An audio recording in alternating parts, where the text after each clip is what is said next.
Hey, it's MK and I am back with another Kit Conspiracy layout for you guys today. Still working with my Mountain Trek Paper Rose inspired kit. I have this gorgeous mesh that it's like a net mesh that was gifted to me. I also have these boot prints. One of them says go outside and the other one is the opposite of that print. I have two of my wood planks that I would like to put on there.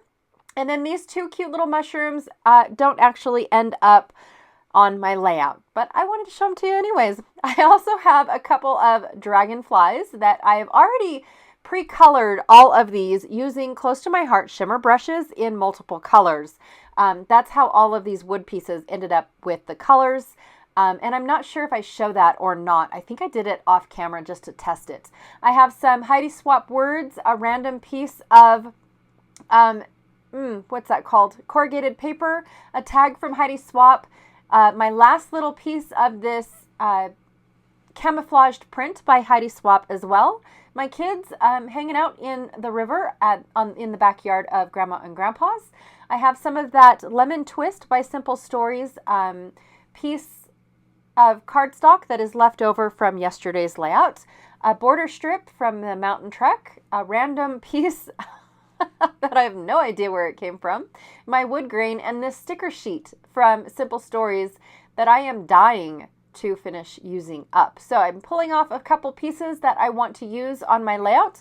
Before I get started on my layout, I went and I trimmed down my photo and cut down all of my pieces that I wanted to have as a photo mat. Then I pulled in all of these extra pieces that are from Saturday's layout, being the little mountain piece that has the moose. Now forgive me if I'm cutting off the baby moose and the mother moose. I just, in all honesty, didn't think that they looked like they belonged anymore since I cut up the border strip. So just to let you guys know, I have nothing against mooses. Anyways. Then I also distressed all of the edges of my photo mats and any other papers that I'm going to be putting down because I just feel like this paper line calls for this, you guys. In all honesty, I don't know. It's in my nature to want to do this. Also off camera, I'm going to go and cut out all of the white borders around all of these photo frames because I just feel like they kind of stick out more if they have that white border. Then I'm going to go ahead and plug in my headphones because they ran out of battery and I found another set. Yeah, you guys get it all today.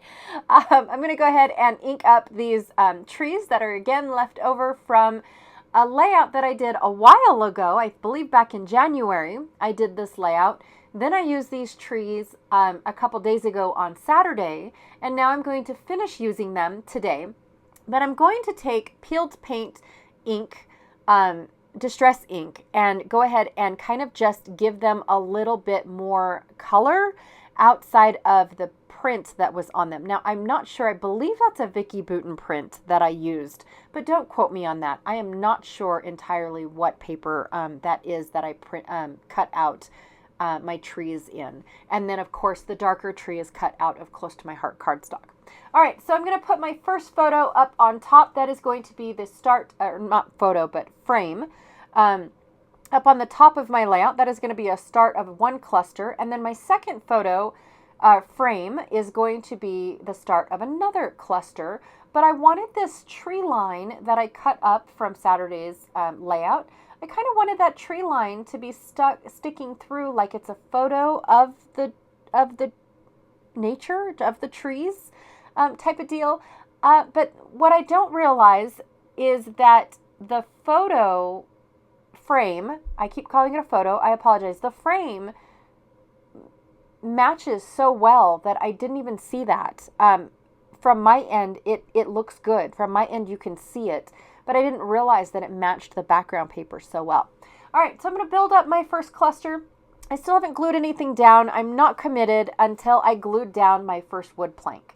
The wood plank is just using, it is just a start of a cluster is all that it's in purpose, is all that it's purposed for, is just to start a cluster. It's not because this has to do with, a plank floating down the river. Nothing. This is actually a photo of my kids hanging out in Grandma and Grandpa's river before the river got too high. So it's only about maybe calf deep for my kids. So I wasn't too worried whether or not they, were going to be washed away through the river or anything like that. And it's kind of funny. When my parents first moved into this house, my mom was so super excited because she owned a portion of a river. It comes on their property line.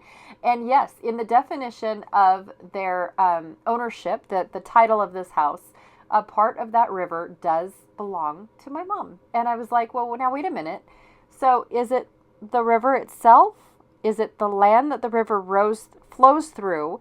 Because if it's the river itself, then your water is just floating down the river and you just let it all go. So we tease her quite a bit, but she is very proud to be an owner of part of a river. Just to let you guys know. I believe it is the Carson City River. I do not remember exactly. I think I've said it before in a layout, which river it was. But we float down this river. My parents have these inner tubes. They're ginormous inner tubes. And we go upstream quite a bit. And then we just sit and float on down by. Well, my dad, just a couple weekends ago, actually built a dock out into the river. So that way, when we float, we can stop at the house instead of going down to the next intersection of road, and then be picked up by whoever chose not to float. So anyways, this way, everybody can float, and then we can just hop in a car, go back and get the car that drove us down a few ways, and we are back home. So anyways, it is super fun. Having this river in the backyard is just absolutely amazing. But that is it for me today. I just babbled through the entire thing, added a few things here and there, added 2 dragonflies. Again, I pre-colored these in another video, but just chose not to use them in that particular video. So one of these days, I'll show them to you in the raw form of what all of these wood pieces look like. But I love coloring with my close to my heart shimmer pins.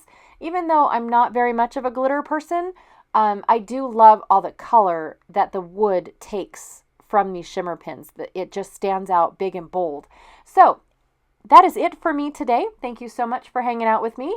Be sure to check out Janet, who is Galaxy Girl Creations here on YouTube. Her link is down below in the description box below this video. And yeah, I will babble at you again tomorrow. See you, bye.